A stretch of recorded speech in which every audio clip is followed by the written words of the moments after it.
ஓம் விக்னேஸ்வரா போற்றி, ஓம் நவக்கரநர்களை போற்றி. கும்பராசினியர்களுக்கு வணக்கம். கும்பராசினியர்களுக்கு சிவபெருமானோட அனுக்கிரகம் இருக்குது. சிவனுடைய நடமாட்டம் உங்கள் வீட்டில் இருக்குது. சிவபெருமான் இந்த பிரபஞ்சத்துக்கு ஆதி அந்தம் இல்லாதவர், மும்மூர்த்திகளில் முதல் மூர்த்தி. அந்த சிவபெருமான் கும்பராசிக்கு ரொம்ப வேண்டியவர். உங்கள் ராசிநாதன் சனி பகவானுக்கு ஈஸ்வர் பட்டம் கொடுத்தவர். சனி பகவானும் சிவனுடைய பக்தர் தான், பரிபூர்ண பக்தர் தான். சனி பகவானுடைய மூலத்திருகோண ஆட்சி வீடு கும்பராசி. வேத ஜோதிடத்தில் சூரியனை குறிக்கிற சிவனை குறிக்கிற கிரகம் சூரிய பகவான் தான். சூரியன் சிவ வடிவமானவர். அந்த காலத்தில் ஆதி மனிதரெல்லாம் சூரியனத்தை சிவனாக கும்பிட்டுருக்குறாங்க, சந்திரனை சக்தியாக கும்பிட்டுருக்காங்க. அதனால தான் சூரிய சந்திரர்கள் சேர அமாவாசை அன்னைக்கு சிவசக்தி யோகம்னு சொல்கிறாங்க, அமாவாசை யோகம்னு சொல்கிறாங்க. சந்திரனும் சூரியனும் பார்த்துக்கிறது பௌர்ணமி யோகம். இப்போ சூரியன் சிவனுடையமானவன். அந்த சூரியன் உங்கள் ராசிக்கு 7 கூடியவன். இப்போ ராசிக்கு 4ஆம் இடத்துல இருக்கிறாரு, சுகஸ்தானத்தில் இருக்கிறாரு. பரிவர்த்தனை பெற்ற புதன் கூட சேர்ந்து நல்ல பலன்களை கொடுக்குறாரு. இந்த வையாசி ஆணி 2 மாதமும் சூரியனோட அனுக்கிரகம் உங்களுக்கு நல்ல பலன்களை கொடுக்கும். நல்ல விதமாக தான் பார்க்கப்படுகிறது. சுகஸ்தானத்தில் 7 கூடியவன் இருக்கிறாரு. அடுத்து பஞ்சமஸ்தானத்துக்கு போவார். தன்னுடைய வீட்டுக்கு சிம்மத்துக்கு ஒரு மறையாமல் இருக்கிறது நல்ல விதமாக பார்க்கப்படுகிறது. தன்னுடைய வீட்டுக்கும் மறையாமல் இருக்கிறாரு, உங்கள் ராசிக்கும் மறையாமல் இருக்கிறாரு. அடுத்து வருகின்ற 2 மாதத்துக்கு சிவனுடைய நடமாட்டம் உங்கள் வீட்டில் இருக்குது. இந்த வீடியோவில் சிவபெருமானை பற்றி சொல்கிறேன். சிவபெருமானுக்கும் கும்பராசிக்கும் உள்ள தொடர்பு, என்ன பலன்கள், நீங்கள் என்ன வழிபாடு பண்ணணும், அதை கொஞ்சம் விளக்கமாக சொல்கிறேன். பொறுமையாக கேளுங்க. சப்ஸ்கிரைப் பண்ணுங்கள், லைக் பண்ணுங்கள். எது சந்தேகம் இருந்துச்சுன்னா கமெண்ட் பாக்ஸில் கேளுங்க. சிவனுடைய நாமத்தை டெக்ஸ்ட் பண்ணுங்கள். சிவனுடைய நாமம் நிறைய இருக்குது. சகசர நாமம் 1000 நாமங்கள் இருக்குது. 1000 நாமத்தில் உங்களுக்கு தெரிஞ்ச நாமத்தை சொல்லுங்கள். உங்கள் ஊரில் புகழ்பெற்ற சிவனாலயம் இருந்தால் சொல்லுங்கள், கமெண்ட் பாக்ஸில் போடுங்க, எல்லாருக்கும் தெரியட்டும். அதுபோல் நீங்கள் சிவபக்தராக இருக்கிறீங்க, சிவனை நேசிக்கிறீங்கன்னா உங்கள் தகவல்கள் சொல்லுங்கள், உங்கள் அருமை பெருமைகளை சொல்லுங்கள். ரைட் நேர்களே, இப்போ வேத ஜோதிடத்தில் சூரியன் சிவனம்சமாக உள்ளவர். இப்போ நீங்கள் கும்பராசியில் பிறந்திருக்கிறீங்க. ராசிக்கு 4, 7, 10 இந்த இடத்துல சூரியன் இருந்தார்னா உங்களுக்கு சிவனுடைய அனுக்கிரகம் இருக்குன்னு அர்த்தம். 4ஆம் இடம் ரிஷபத்தில் இருக்கிறாரு, இல்லைன்னா 7ஆம் இடம் சிம்மத்தில் இருக்கிறாரு, 10ஆம் இடம் விருச்சிகத்தில் இருக்கிறாரு. நல்ல அமைப்பாக பார்க்கப்படுகிறது. ராசியில் இருந்தாலும் நல்ல அமைப்பு தான், சிவசக்தி யோகம் தான். ஸோ சூரியன் கும்பம், ரிஷபம், சிம்மம், விருச்சிகம் இந்த 4 இடத்துல பிறந்தவங்களுக்கு சிவனுடைய அனுக்கிரகம் இருக்கும். அதாவது வேத ஜோதிடத்தின்படி சூரியன் நல்ல நிலைமையில் இருந்தாருன்னா அவங்களுக்கு சிவனுடைய அனுக்கிரகம் இருக்குது. சிவபெருமானை அடிக்க வர கும்பிடணும்னு அர்த்தம். அதுபோக குரு பகவான் சில நட்சத்திரத்தில் உட்காந்துருந்தாலும் சிவனுடைய அனுக்கிரகம் இருக்கும். குரு பகவான் திருவாதிரை, மிருகசிரிசம், ஆயில்யம், சரியா, பரணி, சுவாதி, திருவோணம் இந்த நட்சத்திரத்தில் குரு பகவான் இருக்க பிறந்தவர்களுக்கும் சிவனுடைய அனுக்கிரகம் இருக்கும். ஏன்னா குரு பகவான் ஒரு முக்கியமான கிரகம், எல்லாத்துக்குமே நல்லதை கொடுக்குற கிரகம். குருவருள் திருவருளாக பாவிக்கப்படுகிறது. அந்த குரு பகவான் உங்கள் ஜனன ஜாதகத்தில் இந்த நட்சத்திரத்தில் உட்காந்துருந்தாலும் உங்களுக்கு சிவனுடைய அனுக்கிரகம் இருக்குன்னு அர்த்தம். அதுபோக சிவனுக்குன்னு சில பிடிச்ச நட்சத்திரங்கள் இருக்குது. திருவாதிரை, மிருகசிரிசம், திருவோணம், பரணி, சுவாதி, இப்படி கிருத்திகை இது மாதிரி நட்சத்திரத்தில் உங்களுக்கு சூரியன் இருந்தாலும் நல்ல பலன்களை கொடுப்பார். சரியா, அந்த நட்சத்திர சாரை வாங்கியிருந்தாலும் நல்ல பலன்கள் கொடுப்பாரு. இது கொஞ்சம் மாறுபடும். இருந்தாலும் ஜாதகத்தில் நீங்கள் செக் பண்ணிக்கணும். உங்கள் ஜனன ஜாதகத்தில் ராசியில் நீங்கள் பார்த்தீங்கன்னா உங்களுக்கு மிகச்சிறப்பாக பார்க்கப்படுகிறது. அதுபோல் சிவனுக்கு பிடிச்ச ராசிகள் சில ராசிகள் இருக்குது. மகரம், மீனம், விருச்சிகம், கடகம் இந்த 4 ராசியும் சிவனுக்கு ரொம்ப பிடிக்கும். இந்த ராசியில் சூரியன் இருக்க பிறந்தவர்களும் யோகசாலிகள் தான், அவங்களுக்கு சிவனுடைய அனுக்கிரகம் இருக்கும். இப்போ மகரத்தில் சூரியன் இருக்க பிறந்தவர்கள் தை மாதத்தில் பிறந்திருப்பீங்க. மீனத்தில் சூரியன் இருக்க பிறந்தவர்கள் பங்குனி மாதத்தில் பிறந்திருப்பீங்க. கடகத்தில் சூரியன் இருக்க பிறந்தவர்கள் ஆடி மாதத்தில் பிறந்திருப்பீங்க. விருச்சிகத்தில் சூரியன் இருக்க பிறந்தவர்கள் கார்த்திகை மாதம் பிறந்திருப்பீங்க. ஸோ இந்த 4 ராசிலையுமே சூரியன் இருக்க பிறந்தவர்கள் சிவனுடைய அனுக்கிரகம் பெற்றவர்கள். ஸோ உங்கள் ராசி கட்டத்தில் இது மாதிரி குறிப்புகளை வச்சு நீங்கள் கண்டுபிடிச்சிக்கலாம். நமக்கு எந்த தெய்வத்தினுடைய அனுக்கிரகம் இருக்குதுன்னு பார்த்துக்கலாம். அந்த தெய்வத்தை நம்ம கும்பிட்டோம்னா நல்ல விதமாக பார்க்கப்படுகிறது.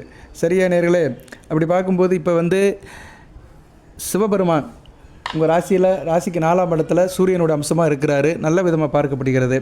பலன்களை எடுத்துட்டோம்னா நல்லாயிருக்கும். சரி, இந்த காலகட்டம் உங்களுக்கு நல்லா இருக்கும். 4ஆம் இடத்துல ஒரு கேந்திரத்தில் இருக்கிறாரு, தான் வீட்டுக்கு மறையாமல் இருக்கிறாரு.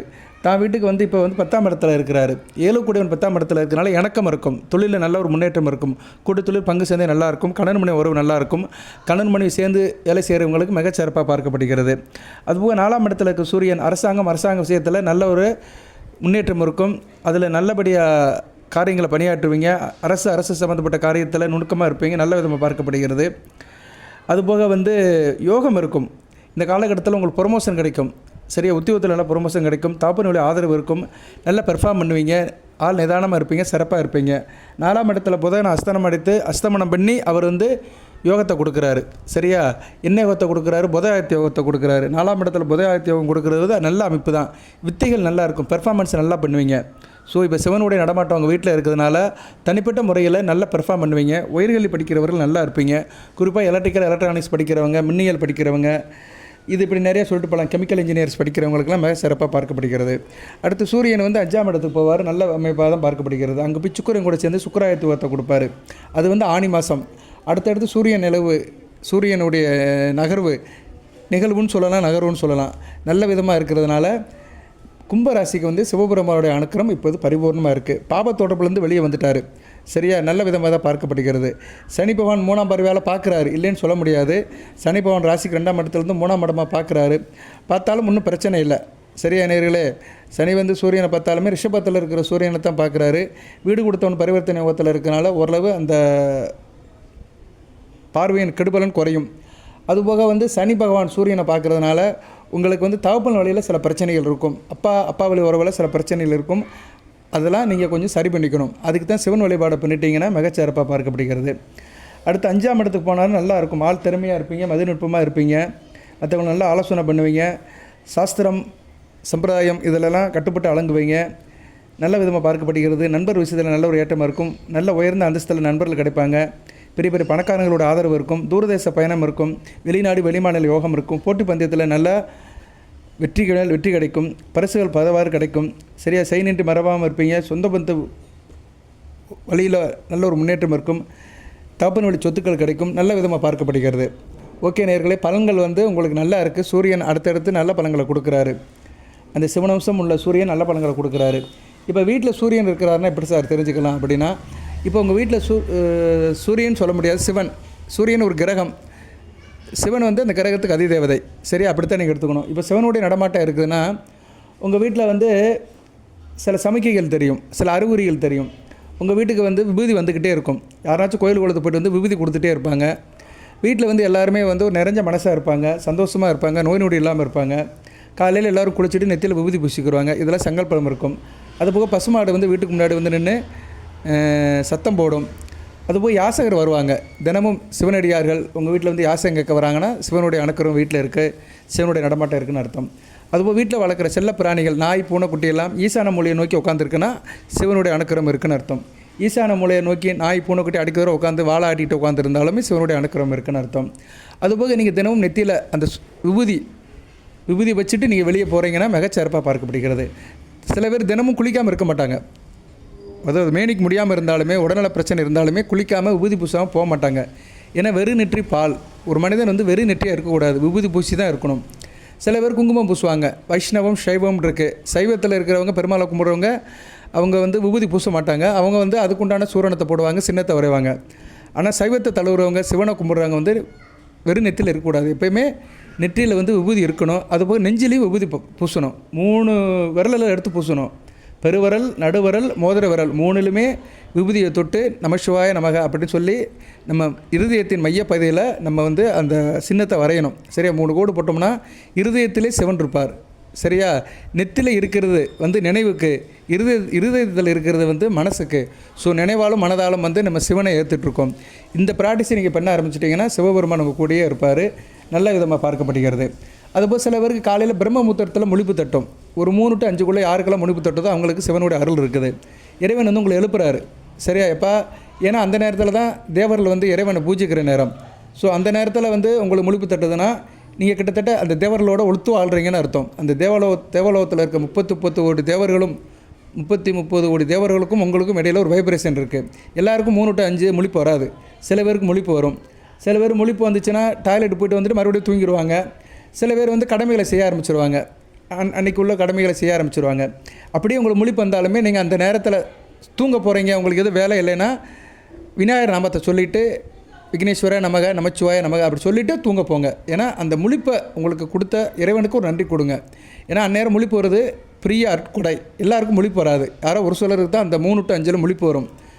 அந்த முழிப்பு வந்தோடனே டாய்லெட் போய்ட்டு வந்து கையை காலை சுத்தம் பண்ணிவிட்டு விநாயகர் பெருமானை நினச்சிக்கிட்டு நமசிவாய நமக மந்திரத்தை சொல்லிவிட்டு நீங்கள் மறுபடியும் தூங்குங்க, ஒன்றும் பிரச்சனை இல்லை. அது பூரா 6 மணிக்கு எந்திரிச்சு உங்கள் கடமையில் செய்யுங்க. ஏன்னா சில பேருக்கு வேலை இல்லாமல் இருக்கும்.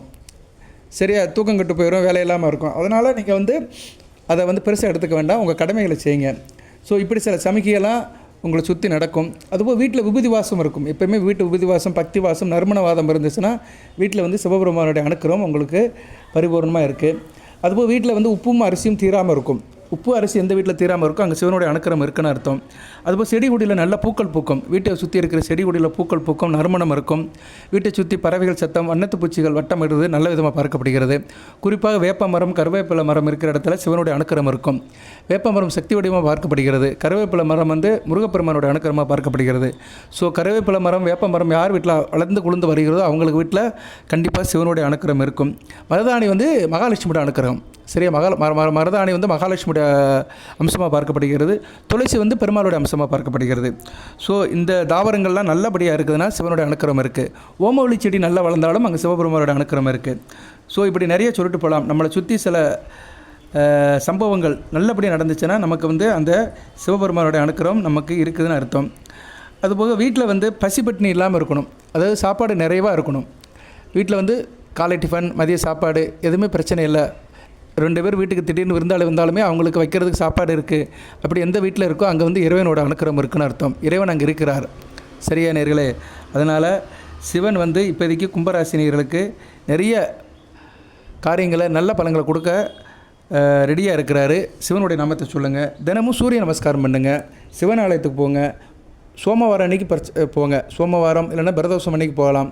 மாதத்துக்கு 2 பிரதோஷம் வரும். 2 பிரதோஷம் அன்றைக்கும் சிவனாலயத்துக்கு போயிட்டு சிவனுக்கு அபிஷேகத்துக்கு பொருள் கொடுங்க. தினமும் சூரிய நமஸ்காரம் பண்ணுங்கள். சூரிய நமஸ்காரம் பண்ணுறது வந்து கும்பராசிக்கு வந்து ஒரு அருட்கொடை. ஏன்னா ராசிக்கு 7 கூடியவன், எதிர் வீட்டுக்காரகன். அவரை நீங்கள் சூரியனை கும்பிட்டாலே போதும், நல்லா இருப்பீங்க. கணவன் மணி உறவு நல்லா இருக்கும், நண்பர் விஷயத்தில் நல்லா இருக்கும், எனக்கும் நல்லா இருக்கும். சரியா? எல்லாத்துக்கிட்டையும் இணங்கி போவீங்க. வெளி வட்டாரத்தில் உங்களுக்கு நல்ல ஒரு பேர் கிடைக்கும். உங்களை பார்த்தாலே மற்றவங்க மெச்சிக்கிடுவாங்க. உங்களுக்கு ஒரு மதிப்பு இருக்கும். போகிறவங்களாம் சிறப்பாக இருக்கும். ஸோ அந்த சூரியனுடைய நாமத்தை சொல்லுங்கள். காலையில் குளித்து முடிச்சுட்டு சூரிய நமஸ்காரம் பண்ணிவிட்டு பூஜை ரூமில் வந்து பூஜை பண்ணுங்கள். சரியா? காலையில் இந்த பிரம்மமுகூர்த்தத்தில் எழுந்திரிச்சாலுமே நீங்கள் மறுபடியும் தூங்கலாம், ஒன்றும் பிரச்சனை கிடையாது. தூங்கி எழுந்திரிச்சிட்டு காலையில் ஒரு 6 மணிக்கு எந்திரிக்கிறீங்க, ஒரு 7 மணிக்குள்ளே குளிச்சுட்டு காஃபி டீ குடிச்சிட்டு டாய்லெட் போயிட்டு குளிச்சுட்டு 7 மணிக்கு சூரிய நமஸ்காரம் பண்ணுங்கள். கரெக்டாக இருக்கும். 7 மணிக்கு சூரிய உதயம் ஆயிரும். கரெக்டாக 6:15 to 6:30 சூரியன் வந்துடுவார். சூரிய நமஸ்காரம் பண்ணுங்கள். சூரியனுடைய நாமத்தை சொல்லுங்கள். சூரியன் நாமம் தான் உங்களுக்கு இப்போதைக்கு மிகச்சிறப்பாக பார்க்கப்படுகிறது. சூரியன் சிவவடிவானவன் சொல்லிட்டேன்.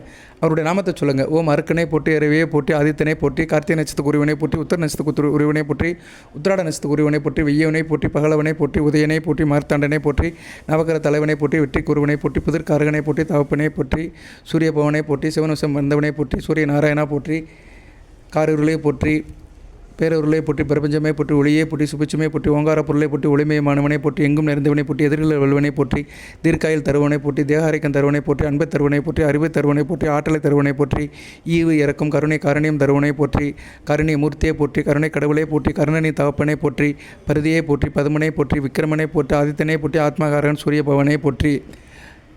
இப்படி நிறைய சொல்லலாம். சரியா நேர்களே? ஸோ சூரிய நாமத்தை வந்து நீங்கள் சொல்லுங்கள். சார் இவ்வளோலாம் என்னால் சொல்ல முடியாது சார் அப்படின்றவங்க ஓம் சூரிய பவனே நமகன்னு சொன்னீங்கன்னா மிகச்சிறப்பாக பார்க்கப்படுகிறது. ஸோ கும்பராசினியர்கள் இந்நேரம் வந்து சூரிய நமஸ்காரம் பண்ணுங்கள். சிவனுடைய அருள் பரிபூர்ணமாக கிடைக்கும். சூரிய நமஸ்காரம் பண்ணிட்டு வந்து பூஜை ரூமில் வந்து நெத்தியில் ஊதியை பூச்சிட்டு சிவனுடைய நாமத்தை சொல்லுங்கள். திருவாசம் படிங்க. நிறைய இருக்குது. சரியா? சிவனுடைய நாமம் நிறைய இருக்குது. சிவபுராணம் படிங்க, திருவாசம் படிங்க, நிறைய இருக்குது. தேவாரம் படிங்க, திருப்புகழ் படிங்க, நிறைய இருக்குது. திருப்புகழ் வந்து முருகனை பற்றி உள்ளது. பட் சிவனுக்குன்னு நிறைய இருக்குது, அதை படிங்க.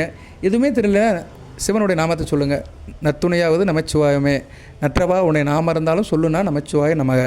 அதாவது எப்படின்னா, நான் வந்து சிவனை மறந்துட்டேன், சிவனையே நினைக்கல, ஆனால் நான் பேசுகிற வார்த்தை அனைத்துமே சிவன் தான். அதான் நற்றவா. நற்றவானா என்ன? என்னை உருவாக்கியவா. என்னை நட்டுறதுன்னு என்ன? உன்னை உருவாக்குறதுன்னு அர்த்தம். ஒரு செடியை நட்டு வைக்கிற மாதிரி என்னை வளர்த்தவா, எனக்கு உயிர் கொடுத்து என்னை வளர்க்கிறவா. உன்னை நான் மறந்தாலும், என்னுடைய நாக்கு மறந்தாலும், நானா நாக்குன்னு அர்த்தம். என்னுடைய நாக்கு மறந்தாலும், உன் நாமத்தை சொல்ல மறந்தாலும், நான் சொல்கிற பேச்சு, நான் சொல்கிற வார்த்தை எல்லாமே நமச்சிவாயந்தான். நான் நல்ல வார்த்தையை சொன்னாலும் சரி, கெட்ட வார்த்தையை சொன்னாலும் சரி, அதுக்குள்ளே நீ தான் இருக்க அப்படின்னு நினச்சி அவர் வழிபாடு பண்ணுங்கள். நல்ல வார்த்தை அதுக்கு தான் சொல்லணும்னு சொல்லுவாங்க. பெரியவங்க அதான் சொல்லுவாங்க. நல்லதே பேசு, நல்லதே கேளு, நல்லதே பாரு, நல்லதே பேசு. நல்ல வார்த்தையை பேச பேச வந்து நமச்சிவாயம் வந்து நம்மக்கிட்ட குடியிருக்கும். சரியா நேர்களே? அதனால் கும்பராசினியர்களுக்கு இப்போதைக்கு இந்த பாதசனி இருந்தாலுமே ஒன்றும் பிரச்சனை இல்லை. ராசிக்கு 2ஆம் இடத்துல இருக்க செவ்வாய் வந்து 3ஆம் இடத்துக்கு போயிட்டார். நல்ல விதமாக தான் இருக்குது. 3ல் செவ்வாய் இருக்குது, மிகச்சிறப்பு தான், நல்லா இருப்பீங்க. நான் செவ்வாய் பயிற்சிக்கு வேணால் அடுத்து தனியாக ஒரு வீடியோ போடுறேன். இந்த வீடியோ பதிவில் சிவநாமத்தை தான் சொன்னேன். சரியா, சிவனை பற்றி தான் சொல்லிகிட்டு இருக்கிறேன். சிவனுடைய நடமாட்டம் வீட்டில் இருக்குது. அந்த அறிகுறிகள்லாம் தெரியும். நான் நிறைய சொல்லியிருக்கிறேன் அறிகுறிகள் எந்தெந்த விஷயத்தில் தெரியும்னு. அதை நீங்கள் கொஞ்சம் ஃபாலோ பண்ணிக்கோங்க. சிவநாமத்தை சொல்லுங்கள். கோயிலுக்கு போக முடியலன்னா சூரிய நமஸ்காரம் பண்ணுங்கள், இப்போ சிறப்பாக இருக்கும். அது குறிப்பாக வந்து கும்பராசியில் சில தசாபுத்திகள் நடக்கும். கேது திசை, புதன் திசை, சுக்கிர திசை, சூரிய திசையெல்லாம் நடக்கும். சில பேருக்கு வயதானவர்களுக்கு சூரிய திசை நடக்கும். பூரட்டாதி நட்சத்திரத்தில் பிறந்தவங்களுக்கும் சூரிய திசை வயதான காலத்தில் நடக்கும். அவங்களாம் வந்து இந்த வழிபாடு பண்ணினா மிகச்சிறப்பாக இருக்கும். வாட்டவர் மேபி கும்பராசியில் வந்து அந்திம காலத்தில் சூரிய திசை வரும். அவிட்ட நட்சத்திரத்துக்கு வராது, சதய நட்சத்திரத்துக்கு வரும். சதய நட்சத்திரத்துக்கு கடைசி காலத்தில் வரும். ஒரு 80 வயசுக்கு மேலே வரும். 80 வயசு வரைக்கும் வாழ்றது பெரிய விஷயம். ஆனால் பூரட்டாதிக்கு வரும். ஏன்னா பூரட்டாதி வந்து குரு திசை தான். குரு திசையில் 10 வருஷம் போனாலுமே சனி திசை, புதன் திசை, கேது திசை, சுக்கிர திசை, சூரிய திசை வந்துடும். அதனால் பூரட்டாதி நட்சத்திரத்தில் பிறந்தவங்களும் சூரிய திசையை வந்து ஒரு 60-70 வயசு காலகட்டத்தில் அனுபவிப்பாங்க. 70 வயசு காலகட்டத்தில் வரும். சதய நட்சத்திரத்துக்கு 80 கிட்டக்கு வரும், 80 தாண்டி வரும். 80 வயசு வரைக்கும் வாழ்றது பெரிய விசேஷம்தான். இருப்பினும் சதய நட்சத்திரக்காரங்களும் சூரிய நமஸ்காரம் பண்ணுறது மிகச்சிறப்பு தான். அவிட்டத்துக்கு பண்ணிங்கன்னா உங்களுக்கு தசை வருதோ இல்லையோ, மற்ற புத்தியில் வந்து உங்களுக்கு நல்ல பலன்களை கொடுப்பார் சூரிய பகவான். கேது திசை சூரிய புத்தி, சுக்கிர திசை சூரிய புத்தி, புதன் திசை சூரிய புத்தி, சனி திசை சூரிய புத்தியிலலாம் நல்ல பலன்களை கொடுப்பார். பொதுவாக சனி திசை சூரிய புத்தி நல்லா இருக்காது. மகர ராசியில் கும்பராசியில் அவிட்ட நட்சத்திரம் சதய நட்சத்திரத்துக்கு சனி திசை நடக்கும். புரட்டாதிக்கு நடக்கும். புரட்டாதிக்கும் வந்து கொஞ்சம் வயசுலேயே வந்துடும். ஆனால் சதயம் அவிட்டத்துக்கு வந்து ஒரு மத்தியம வயதில் வரும். அது அவிட்ட நட்சத்திரத்தில் பிறந்தவங்களுக்கு கொஞ்சம் நாள் கழித்து தான் வரும். அதில் வந்து சனி திசை சூரிய புத்தி நல்லா இருக்காது. ஸோ அவங்க வந்து இந்த சூரிய வழிபாடை அதிகப்படுத்திட்டிங்கன்னா அந்த காலகட்டத்தில் பிரச்சனை இல்லாமல் போகும். அதாவது நம்ம வந்து எப்படின்னா பிரச்சனை வரும்போது தான் இறைவனை வழிபாடு பண்ணணும்னு கிடையாது. அனுதினமும் அந்த வழிபாடை நம்ம பண்ணிக்கிட்டே இருந்தோம்னு வச்சுக்கோங்களேன், பிரச்சனை வரும்போது நம்மளை அறியாமலேயே அந்த வைப்ரேஷன் வந்து நம்மளை காப்பாற்றும். அந்த தவ வலிமை. சரியா, எப்படி மகாபாரதத்தில் கர்ணனை கடைசியில் அந்த தர்மம் எப்படி காத்துச்சோ, அதுபோல் நம்ம செய்த தர்மம், புண்ணிய காரியம், பக்தி, வழிபாடு எல்லாமே நமக்கு கஷ்டம் வரும்போது காக்கும். சரியா, அது கடமையாக கரெக்டாக செய்யும். அதுக்கு யாருடைய சிபாரிசும் தேவையில்லை. நீங்கள் நல்லதை செஞ்சு தெய்வத்தை அன்றாட வழிபட்டு சில நேரங்களில் சில தெய்வங்களை வழிபாடு பண்ணி பூஜை புனஸ்காரம் பண்ணிட்டு இருந்தீங்கன்னா உங்களுக்கு பிரச்சனையான காலகட்டம்னா என்ன, தசாபுத்தி சரியில்லைன்னு அர்த்தம். தசாபுத்தி சரியில்லாமல் இருக்கும். கோச்சாரத்துலேயும் கிரக நிலையில் சரியில்லாமல் இருக்கும். கோச்சாரத்தில் 7.5 சனியாக இருக்கும். தசாபுத்தி வந்து எப்படி இருக்கும், சனி தேசத்தில் சூரிய புத்தி நடக்கும். இதெல்லாம் சேர்ந்துக்கிடுச்சுன்னா அந்த மனுஷனுக்கு, தனிப்பட்ட மனிதனுக்கு பிரச்சனை நடக்குன்னு அர்த்தம். அந்நேரம் உங்களுக்கு நல்லது நடக்கணும்னா நம்ம அதுக்கு முன்னாடி வந்து வழிபாடு பண்ணியிருக்கணும். இந்த சூரிய நாமத்தை சொல்லி சூரியனை டெய்லி வணங்கியிருந்தோம்னா சூரியன் அந்நேரம் நம்மளை காப்பாற்றுவார். சரியா, எந்த தெய்வமும் சரி செய் நின்றி மறவாமல் இருக்கும். அதைத்தான் சொல்லுவாங்க, அரசன் அன்று கொள்வான், தெய்வம் நின்று கொள்ளும் அப்படிம்பாங்க. அது கொள்ளுதோ இல்லையோ அதோட கடமையை செய்யும்.